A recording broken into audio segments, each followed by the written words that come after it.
Okay, welcome back to part 2. Let's finish up this lesson in your workbook, and then we'll take a look at that handout that you received in class. Okay, so did you guys finish this one up? Okay, did everyone remember to divide by -1 first, okay? Because you can't get rid of that log until that negative gets out of the way. And the easiest would be to just divide by it, okay? And then you would have this, and now we can exponent both sides to get rid of that log. And we would have 10 to the -5.7 equals now just the concentration of hydrogen. And throw that in the calculator. Let's see what we get. Okay, using scientific notation here, we would, let me just bring that up again, to 1 decimal places, we would round that to 2.0, because 1.995, that would round up to 2.0.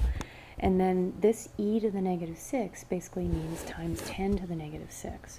So we're going to have 2.0 times 10 to the -6.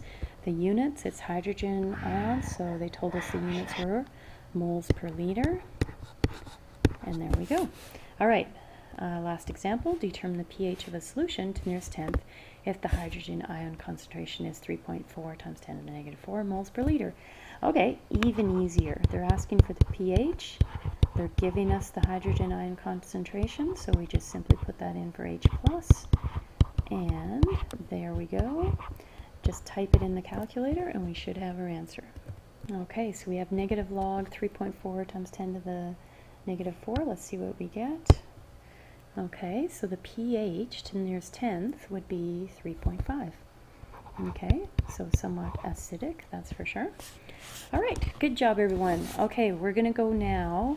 Pause your video and find that sheet, or if you don't have that sheet from class, which is basically a couple examples from the textbook, you can download the PDF from D2L. Okay, so we'll see you when you bring that up and when I bring it up on the screen here too. Okay, so this is from this sheet here, Logarithmic Applications, and basically a couple examples that are not generally covered as well as I'd like them to be in your workbook, and so therefore we're going to do these ones from your textbook. And this was taken from example 4. I didn't write the page number, but it was page, I think 388 or something like that. Anyway, somewhere around there. And I've copied the whole example here, so we have that, and then we're going to go through it. So they talk about welding, okay, real life application. Most common way to permanently join metal parts together. Welders wear helmets fitted with a filter shade to protect their eyes from the intense light and radiation produced by a welding light. The first shade number, n, is defined by the function n equals yada yada yada, okay, where t is the fraction of visible light, see that t variable in there, that passes through the filter. Shade numbers range from 2 to 14, with a lens shade of 14 allowing the least amount of light to pass through. The correct filter shade depends on the type of welding. So shade of number 12 is suggested for arc welding. What fraction of visible light is passed through the filter to the welder as a percent to the nearest 10,000ths? Okay, so let's try this. Basically, we're going to use this equation, and what did they give you by saying shade number of 12? Well, let's go back and see. Oh yeah, look at this. The shade number is defined as n, so that means 12 is going to go in for n. So in our equation, we're going to put 12 in for n, and then we'll have all this other information. 7 bracket negative log t over 3, and then plus 1 out here. Okay, now bit by bit, basically what we want to do is isolate t. So let's see, from the right hand side here, we have the log, t's inside the log, which is n multiplied by negative, which is n multiplied by 7, which is n divided by 3, and then finally 1 is added. So what would we get rid of first? The 1. Okay, we peel it like an onion from the outside.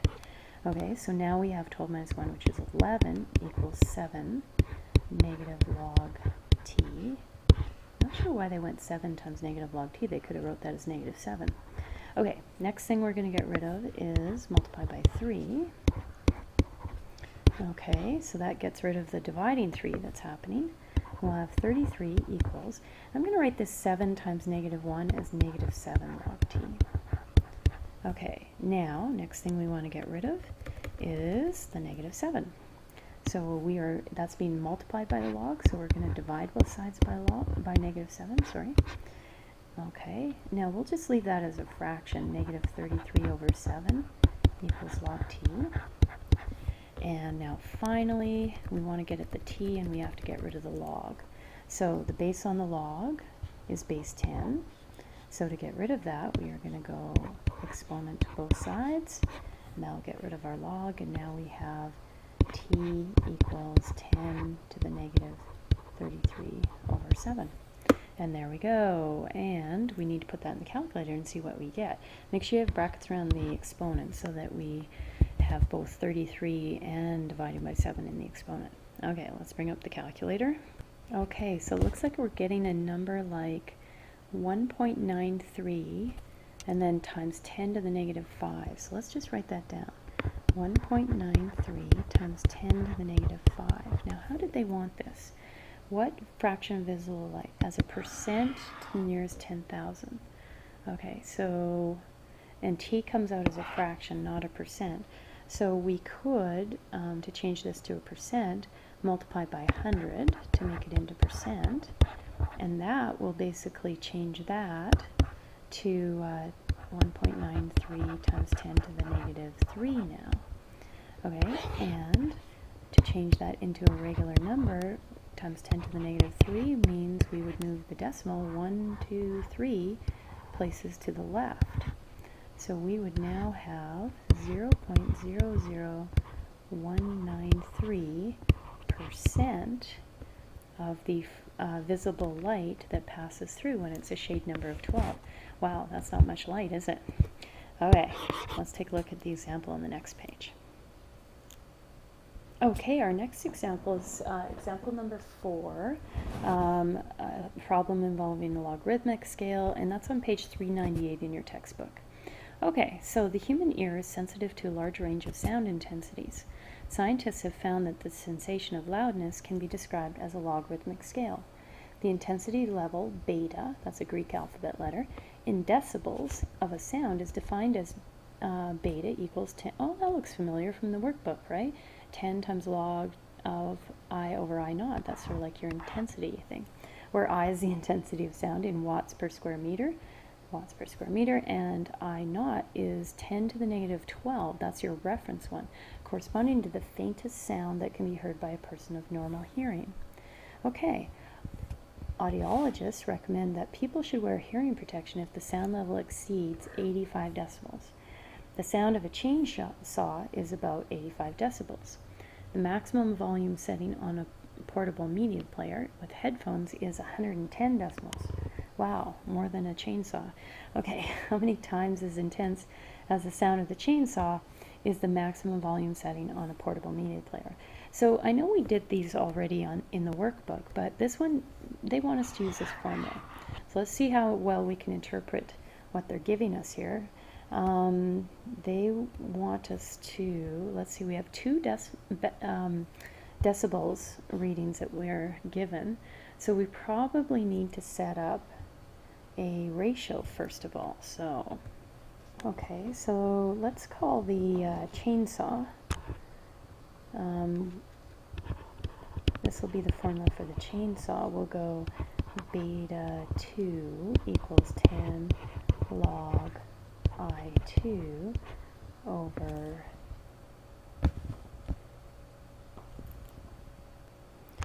I naught. Okay, so that'll be our chainsaw.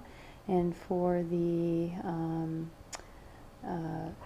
MP player, we'll set that up as beta 1 equals 10 log I1 over I naught. So basically what we're going to do is we're going to look at setting up kind of a general equation for this by going beta 2 minus beta 1, okay, which means that would be 10 log, get rid of that line, or not, I2 over I naught minus 10 log I1 over I naught. So really what I did there was comparing the two by going beta 2 minus beta 1 and then 10 log, so we just replaced beta 2 there, and here we placed beta 1. So that's what's going on. Now, let's see if we can simplify this. We have 2 logs being subtracted, but we have those 10s in front. So we could factor a 10 out like this, since it's common to both. And then after that, we can use one of our logarithm laws, which would be, we're subtracting 2 separate logs, so that's the same as dividing within one log. So we would have I2 over I naught over I1 over I naught. Okay, and if you recall from the workbook example, when we multiplied by the reciprocal, our I naughts canceled off. So once again that will happen, and now we have the equation 10 log I2 over I1. Good. So if we wanted to, how many times is in tenths, which really is this ratio of I2 over I1, we could sub in our decimal things now. So chainsaw, 110 minus the MP3, 85, equals 10 log I2 over I1. Okay, let's bring that up here. 110 minus 85 is going to be 25 equals 10 log, again, I2 over I1. All right, divide by 10, 2.5 equals log I2 over I1. All right, now we've got to get rid of the log to get at the I2 over I1, so we exponent both sides, base 10, because the log is base 10, and we would have I2 over I1 equals, off to the calculator, and we get 316 times is in tenths. Okay, interesting. Okay, now we have a part B to our example. Sounds that are at most 100,000 times as intense as a whisper are considered safe. So they're looking for, if the sound level of a whisper is 20 decibels, what sound level in decibels is considered to be safe no matter how long it lasts. So really what they're looking for here is one of our decibel ratings. So B2 minus B1 equals 10 log, we can use the formula we already developed. Okay, and we have how many times is intense. So inside here, this number here is going to be 100,000. Okay, and then we have one of our decibel radius, that one, we'll make that the smaller one here. And now we just simply need to solve for B2. Okay, let's see how much we can do this by hand, because this is base 10. 100,000 is really 10 to the what? We have 1, 2, 3, 4, 5 zeros, so that would be 10 to the 5. Okay, which means log base 10 of 10 to the 5, that is simply going to be 5. So we have 10 times 5, which is 50. And now our B2 minus 20 equals 50. So solving for B2, we should have 50 plus 20, which is going to be 70. We add 20 to both sides, and we get 70 decibels. So what sound level in decibels is considered to be safe? I guess anything less than 70 decibels. Less than 70 decibels. Okay, interesting. Do you remember what the MP3 player was? It wasn't 70, it was 85. Okay, I think. Let's go check. Which kind of makes me worry, actually. That means what you guys are listening to. Yeah, it's 85. Wow. Oh, no, it's worse. It's 110. My goodness. You should wear earplugs when you're listening to your MP3. Anyways, so just a caution there. Not safe at that level. All right. Anyways, good job, everyone. Hopefully the assignment goes well, and we understood everything. So next up is going to be our unit test shortly, and then we'll follow with the next unit. So thanks for listening. Good job, everyone.